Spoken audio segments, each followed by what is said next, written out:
নমস্কাৰ মই মজিদ বন্ধুসকল বলগতে চামক আজি 9টা গুৰুত্বপূৰ্ণ খবৰ। প্ৰথমটো খবৰ, অসমত পুনৰ চকাবন্ধ ঘোষণা।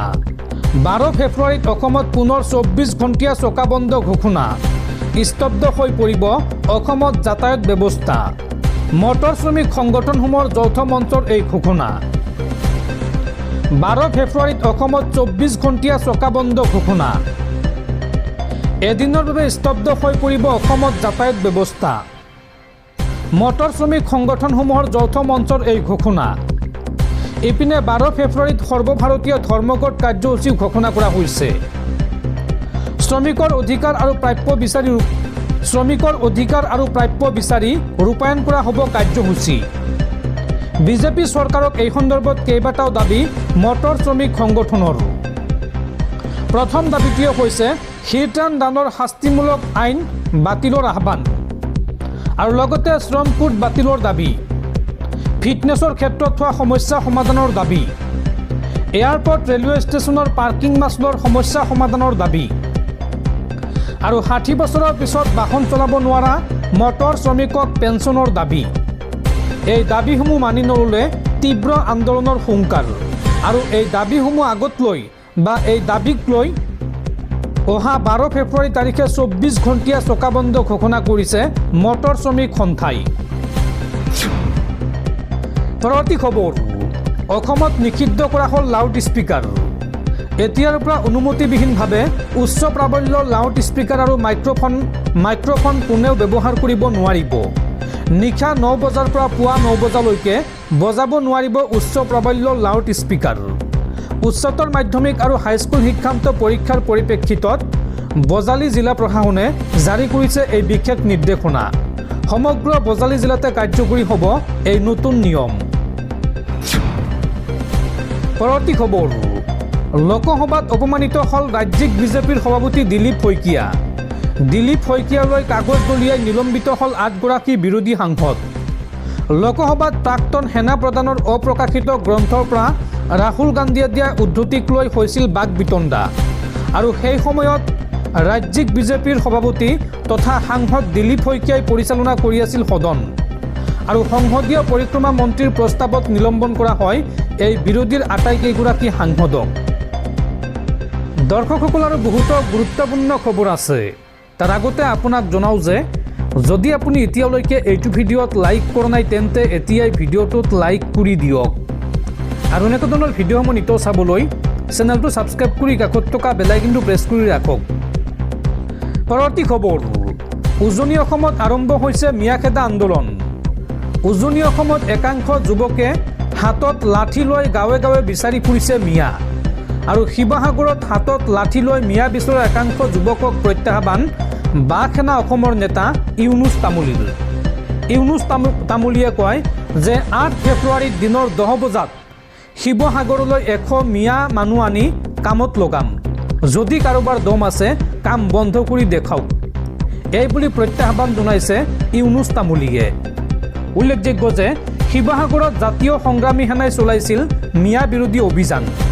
হাতত লাঠি লৈ গাঁৱে গাঁৱে মিয়া বিচাৰিছিল সংগঠনৰ একাংশ সদস্যই আৰু তাৰ পিছতে সামাজিক মাধ্যমত এই মন্তব্য কৰিছে ইউনুছ তামুলীয়ে। ইউনুছ তামুলীয়ে কৈছে 8 ফেব্ৰুৱাৰীৰ দিনৰ 10 বজাত শিৱসাগৰত 100 মিয়া মানুহ আনি বা মিয়া যুৱক আনি কামত লগাম। যদি কাৰোবাৰ দম আছে তেন্তে কাম বন্ধ কৰি দেখাওক, এই মন্তব্য কৰিছে ইউনুছ তামুলীয়ে। পৰৱৰ্তী খবৰ, আন্তঃৰাষ্ট্ৰীয় হিন্দু পৰিষদৰ নেতা প্ৰবীণ ভাই টোগাৰীয়াক গ্ৰেপ্তাৰ কৰক অসম আৰক্ষীয়ে। দ্বিতীয়বাৰ অসমলৈ আহিলে বিপদ হ'ব টোগাৰীয়াৰ। অসমখন প্ৰবীণ ভাই টোগাৰীয়াৰ বাপেকৰ সম্পত্তি নহয়। ভাৰতত যিমান টোগাৰীয়াৰ অধিকাৰ আছে সিমান অধিকাৰ আছে মিয়াৰো। সংবাদ মাধ্যমৰ আগত এই মন্তব্য AIUDFৰ বিধায়ক হাফিজ ডক্টৰ ৰফিকুল ইছলামৰ। পৰৱৰ্তী খবৰ, কেৱল নিৰ্বাচনত জয়ী হোৱাটোৱে শেষ কথা নহয়। নিৰ্বাচনী জয়ৰ বাবে আত্মসন্তুষ্ট নহয়, জনকল্যাণৰ বাবে সকলোৱে কাম কৰা উচিত। যেতিয়ালৈকে আমি জনতাৰ সৈতে সম্পৰ্ক ৰক্ষা কৰিম তেতিয়ালৈকে আমাৰ জয়ৰ ধাৰা অক্ষুণ্ণ থাকিব। NDAৰ বৈঠকত সাংসদসকলক উদ্দেশ্যি এই মন্তব্য দেশৰ প্ৰধানমন্ত্ৰী নৰেন্দ্ৰ মোদীৰ। পৰৱৰ্তী খবৰ, যিকোনো মুহূৰ্তত গ্ৰেপ্তাৰ হ'ব বাঘসেনাৰ নেতা ইউনুছ তামুলী। নিৰ্বাচনৰ পিছত জেলত সোমাব ইউনুছ তামুলী। মিয়াৰ ৰক্ষক বিতৰ্কিত ইউনুছ তামুলীক লৈ এই মন্তব্য ৰাজ্যৰ মুখ্যমন্ত্ৰী হিমন্ত বিশ্ব শৰ্মাৰ। যিকোনো মুহূৰ্তত জেলত সোমাব ইউনুছ তামুলী। মিয়াৰ ৰক্ষক বিতৰ্কিত ইউনুছ তামুলীক লৈ কঠোৰ ৰাজ্যৰ মুখ্যমন্ত্ৰী হিমন্ত বিশ্ব শৰ্মা। উল্লেখযোগ্য যে মিয়াৰ লগত লৈ শিৱসাগৰত কাম কৰাৰ হুংকাৰ দিছিল ইউনুছ তামুলীয়ে। আৰু এই সন্দৰ্ভত মুখ্যমন্ত্ৰীয়ে কয় যে নিৰ্বাচনৰ পিছত জেলতে স্থায়ী ঠিকনা হ'ব ইউনুছ তামুলীৰ। নিৰ্বাচনৰ পিছতে লোৱা হ'ব কঠোৰ ব্যৱস্থা। এই ঘোষণা ৰাজ্যৰ মুখ্যমন্ত্ৰী হিমন্ত বিশ্ব শৰ্মাৰ। পৰৱৰ্তী খবৰ, অৱশেষত ভাৰত আৰু আমেৰিকাৰ মাজত স্বাক্ষৰিত হ'ল বহু প্ৰত্যাশিত বাণিজ্য চুক্তি। ভাৰতীয় সামগ্ৰীৰ ওপৰত পূৰ্বৰ 25% পৰিৱৰ্তে 18%লৈকে শুল্ক হ্ৰাস আমেৰিকাৰ। প্ৰধানমন্ত্ৰী মোদীৰ সৈতে টেলিফোনিক বাৰ্তালাপৰ পিছতে এই চুক্তিৰ কথা ৰাজহুৱা কৰে মাৰ্কিন ৰাষ্ট্ৰপতি ডনাল্ড ট্ৰাম্পে। পৰৱৰ্তী খবৰ, কংগ্ৰেছ হৈছে মিয়াৰ পাৰ্টি। মিয়াক বাদ দি এইবাৰ কংগ্ৰেছক কোনেও ভোট নিদিয়ে। এইবাৰ অসমীয়াই যুঁজিবলৈ সাজু হৈ আছে। মিয়াক চৰকাৰলৈ আহিবলৈ নিদিবলৈ সাজু হৈছে অসমীয়া। অসমৰ মাটি বেদখল কৰি কোনেও শান্তিত থাকিব নোৱাৰিব। 26ৰ নিৰ্বাচনক লৈ এই মন্তব্য মুখ্যমন্ত্ৰী হিমন্ত বিশ্ব শৰ্মাৰ। পৰৱৰ্তী খবৰ, মণিপুৰৰ নতুন মুখ্যমন্ত্ৰী ঘোষণা। বিজেপি নেতা জুমনাম খেমচান্দ সিং হ'ব মণিপুৰৰ নতুন মুখ্যমন্ত্ৰী। জুমনাম খেমচান্দ সিঙক বিধায়িনী দলৰ নেতা হিচাপে নিৰ্বাচিত কৰা হৈছে। আৰু বিজেপি নেতা এইগৰাকী জুমনাম খেমচান্দ সিং হ'ব মণিপুৰৰ নতুন মুখ্যমন্ত্ৰী। উল্লেখযোগ্য যে মণিপুৰৰ গোষ্ঠীগত সংঘৰ্ষৰ সময়ছোৱাত সেই সময়ৰ মুখ্যমন্ত্ৰীয়ে কৰিছিল পদত্যাগ। আৰু এইবাৰ নতুনকৈ মুখ্যমন্ত্ৰী নিৰ্বাচিত কৰা হৈছে জ্যেষ্ঠ বিজেপি নেতা জুমনাম খেমচান্দ সিঙক। পৰৱৰ্তী খবৰ, যিকোনো মুহূৰ্ততে গ্ৰেপ্তাৰ হ'ব পাৰে বাঘসেনাৰ নেতা ইউনুছ তামুলী। ইউনুছ তামুলীৰ বিৰুদ্ধে ৰাজ্যত প্ৰথমখন এজাহাৰ দাখিল। মুখ্যমন্ত্ৰীৰ হুংকাৰৰ পিছতে দাখিল কৰা হৈছে এজাহাৰ। দিছপুৰ থানাত এজাহাৰ দাখিল অসমীয়া যুৱ মঞ্চৰ। আৰু নিৰ্বাচনৰ পূৰ্বে গ্ৰেপ্তাৰ হ'ব পাৰে ইউনুছ তামুলী। ইউনুছ তামুলীৰ বিৰুদ্ধে প্ৰথমখন এজাহাৰ দাখিল ৰাজ্যত। মুখ্যমন্ত্ৰীৰ হুংকাৰৰ পিছতে দাখিল কৰা হৈছে এজাহাৰ।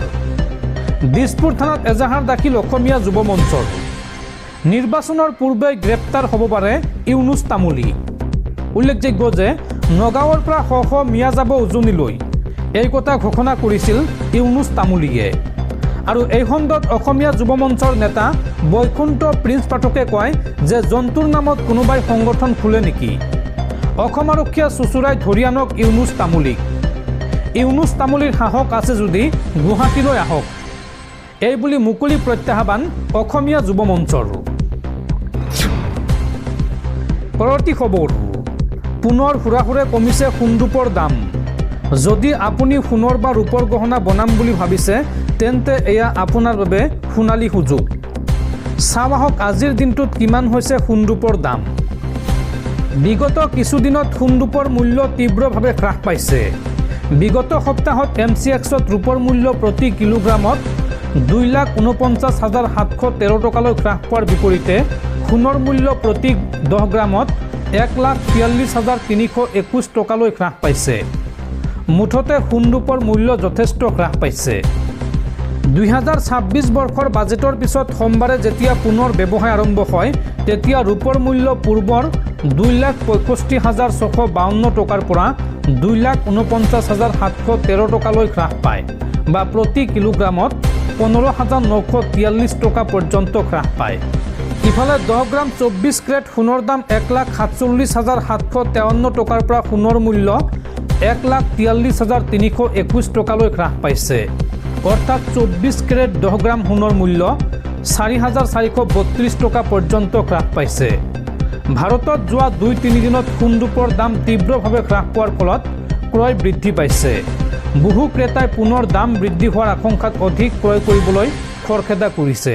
আৰু বৰ্তমান সোণতকৈও ৰূপৰ চাহিদা বেছি পৰিলক্ষিত হৈছে। উল্লেখযোগ্য যে ভাৰতত সোণতকৈ ৰূপ যথেষ্ট সস্তা, যাৰ বাবে ই গহনা, বাচন বৰ্তন, দেৱ দেৱীৰ মূৰ্তি নিৰ্মাণৰ বাবে জনপ্ৰিয় ধাতু। কিছুদিন পূৰ্বে ৰূপৰ দাম বৃদ্ধি পাইছিল যদিও 2026 চনৰ 1 ফেব্ৰুৱাৰী পৰ্যন্ত প্ৰতি গ্ৰামত প্ৰায় 350 টকা বা প্ৰতি কিলোগ্ৰামত 3,50,000 টকাত ৰূপ বিক্ৰী কৰা হৈছে। আৰু 3 ফেব্ৰুৱাৰীত গুৱাহাটীত প্ৰতি গ্ৰাম ৰূপৰ মূল্য 280 টকাৰ বিপৰীতে প্ৰতি কিলোগ্ৰাম ৰূপৰ মূল্য হৈছেগৈ 2,80,000 টকা।